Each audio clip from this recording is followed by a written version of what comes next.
straight. We can see the teammate waiting up from here, getting cut out, Thomas de Gent. Oh, big one as well. Oh, and it's not finished just yet.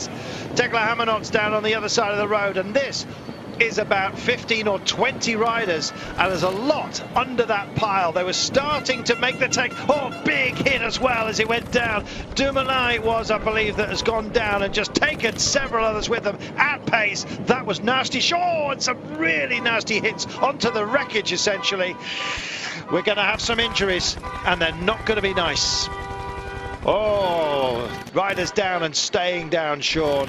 This is a terrible, terrible situation. Yes, a real big one here, and they're going real fast rate. Of course, you could see that it was getting a bit nervous, and a lot of riders here to the right-hand side just stacked on top of each other.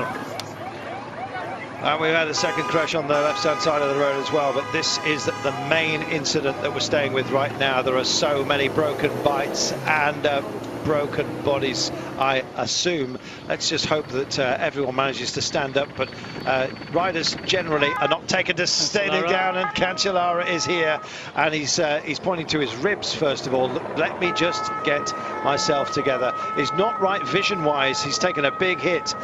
He's very conscious of knowing exactly how his body is functioning, and he is concussed, is what he is saying. Concussed. So they're going to just allow him to try and get his breath back, but this is a nightmare scenario for them, and there's plenty of others involved here as well. Simon Gerrans, I believe, is part of this too.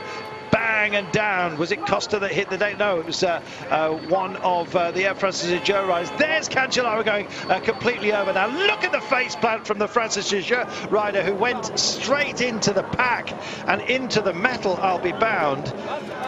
This is dreadful, dreadful stuff. My goodness.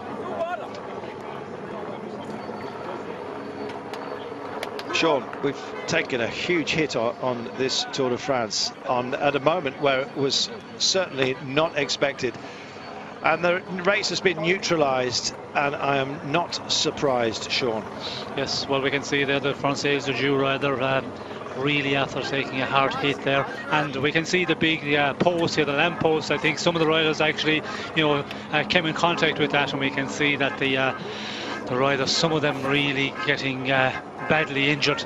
And the rate they were going, we could see the way, again, we can see the way the crash happened. It looked like the France's Jeux rider just touched the rider in front of him, and down he went at 50 kilometers plus per hour, and if you're behind that, well, then there's nothing you can do.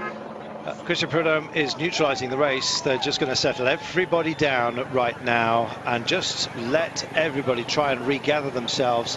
Of course, the race leader is back there. He said he had concussion as well. That was his description to the doctors. He had a vision issue.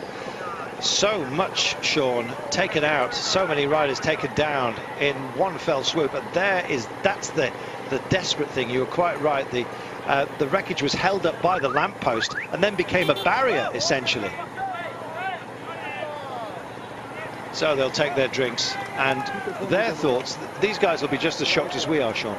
Yes, well, everybody is really nervous. And you could see, I just mentioned seconds before the crash happened, it was starting to get nervous. You could see, riders and teams gathering to the front, trying to get position on the front end of the peloton. And when you have something go wrong like that, and it was just a mistake by one of the riders, touched the wheel, or did he have a mechanical problem? It looked like that he touched the rider in front of him. And when you're going at that rate, well, then it's impossible to avoid. If you're in close proximity, well, then you're going to be in that twilight. Looks like there's a lot of teams unhappy about the neutralisation.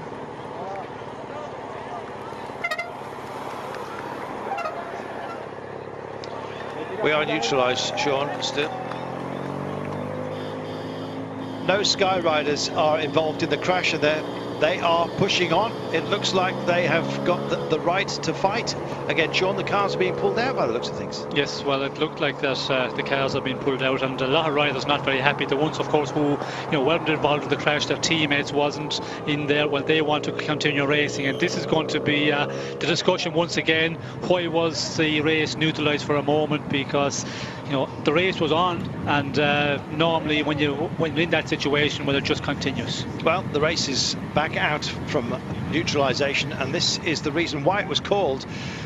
Still not sure William Bonnet it was, Francis Tijoux, who was first to go down. So many, the Austrian champion there just holding on. That's Marco Haller, looked like he'd taken a hit to the wrist. This is Fabián Cancellara. He's very, very pale at that point. The race is to be neutralised again, so the race control are not happy about it. We've already had one neutralisation. Team Sky wanted to race on. They were given permission to do so, and then it's been reimposed. The commissars are not as one for the time being, Sean. Yes, well, it's difficult one to work out here. Why are they neutralising it? Normally in a situation like that, Tom Dumoulin abandon. So yes, one of the big favourites at the moment, or one of the riders is up there in the general classification. We can see here the discussion going on. Riders want to go on. Christian Prudhomme want to, to neutralise the race for the moment, but I'm a little bit puzzled here what the reason is for neutralising it. Well, I'm wondering as well, and it looks like we are going to stop the race in 3 kilometers time and then go racing again, and the riders are not happy. They're going to stop the race just before the Côte de Boisseau. Aston are not happy because their team is intact. Sky not happy at all. Movistar absolutely livid. Sean, the teams that got away with it and were correctly positioned on the road are now suffering what I think some might say as a competitive disadvantage. Yes, well, you can see that a lot not happy at all, and we can see the discussion going on there with the race director. And of course they want to race on at this point, inside 60 kilometers to go. The ones that escaped, they always want to race on, and it's an interesting one. Normally, when it does happen in a situation like this, as I've said, the race just continues. Not now, and Prudhomme is making sure that he still does the albatross thing. There it is, slowing down, and it's going through on race radios that they're going to halt the race. So it's been re-neutralised. This on-off neutralisation, Sean, is not good. Not good at all. It's almost worse than holding things up. Well, good for some, not good for others. The ones who have been, caught up in the crash, we could see Cancellara there. He's slowly coming back. At the moment, they're really just slowing down and coming to a standstill. Yep, they're actually going to halt them because this rolling disagreement that they've got, and near petulance, which is starting to show itself, and with some foundation, I'll be bound, they're going to just try and calm things down and get them all back together, those who are carrying injuries. It's been deemed as an unfair scenario. Well, yes, there will some certainly will say, well, it's unfair. We were in a position, we worked to get ourselves in that position. We wanted to continue on, but it's stop at the moment. It is all stop, and still a lot of chat. Simon Gerrans has retired as well, also involved. So we've lost Tom Dumoulin and Simon Gerrans, who would have had an option today, Sean. Yes, well, Simon Gerrans was one that we were talking about. This sort of finish, we would be hoping that he'd be up there, but unfortunately, again, as in Giro, in the crash here, and retiring immediately. So hopefully, not too much injury. What's going to happen tomorrow if the rain comes down and we have more crashes? Are they going to stop that as well? Well, that's going to be a big discussion, like why did they stop today if tomorrow's going to be wet conditions? Of course, neutralised, they will start them off again. I don't know whether they're going to, once they find out who's on their bikes, re-establish the gap when they have called this to a halt. I doubt it. William Bonnet has abandoned. It was he that went down first, Sean. Yes, we could see that the rider from Francis Tijoux, of course, at the rate they were going, the way they hit the ground at speed, impossible to see who exactly it was, but now, yes, we're knowing that is William Bonnet. Simon Gerrans as well. Big, amongst the favourites today. He had a rotten start to the year as well, Sean, with injury. Yes, well, not a good start to the season. We can see Tendam also abandoned, so a lot of riders there. As we see Cancellara just getting back in here through the cavalcade of cars. Riders looking for to change wheels, maybe change their bikes. So big confusion. Big confusion, and I've got to say there will be an awful lot of discussion about this, and I imagine a lot of appeals as well late on. Cancellara, I think this looks like he is going to call it a day. He's shaking his head. He's not it's not only that he's not got his head in the right place, to be honest, he said his vision has been affected, Sean. If you get a knock to the head, it's almost a clever thing, to be honest, to have that discussion and appreciate what the problem is. Yes, well, we can see Cancellara there. He's stopping once again. He was indicating to somebody from the team there that he has a lot of pain, but hopefully we'll be able to continue on.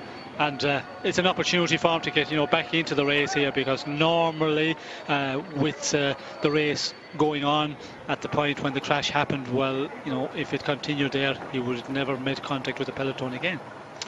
So Laurens ten Dam has retired, Tom Dumoulin has retired, Simon Gerrans retired, William Bonnet likewise, and it looks like Cancellara might be considering doing exactly the same thing.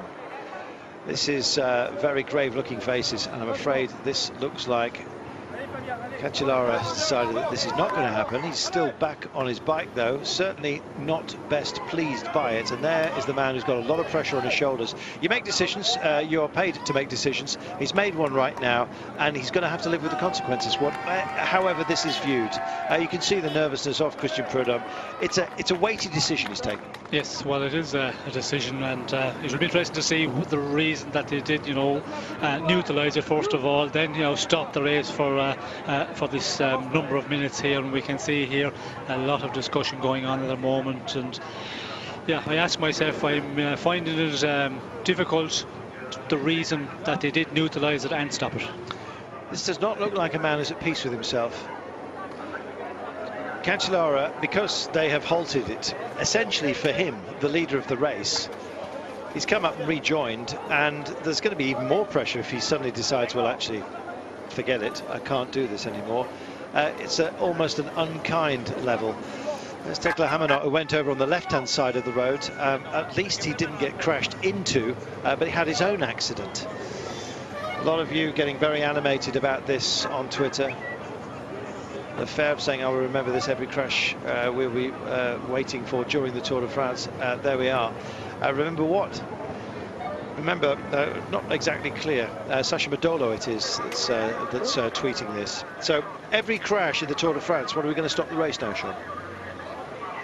It is the problem now. When we have a crash at any point, they're going to start saying, well, why did we stop on the road to Huy?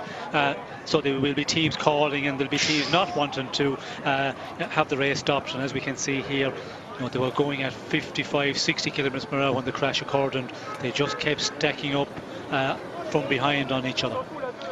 To be honest, it's facial injuries I'm worried about, and particularly with Simon Gerrans. I thought it was a Francis Azure rider, and on that replay, it looked like it was he that went headfirst into the wreckage, and I just wish everybody all the very best. It's not something that's part of that is relished at all in any way in this sport. It's always with a heavy heart that we continue, Sean, after we've lost so many riders like this. Yes, that is the risk of bike racing, unfortunately. In the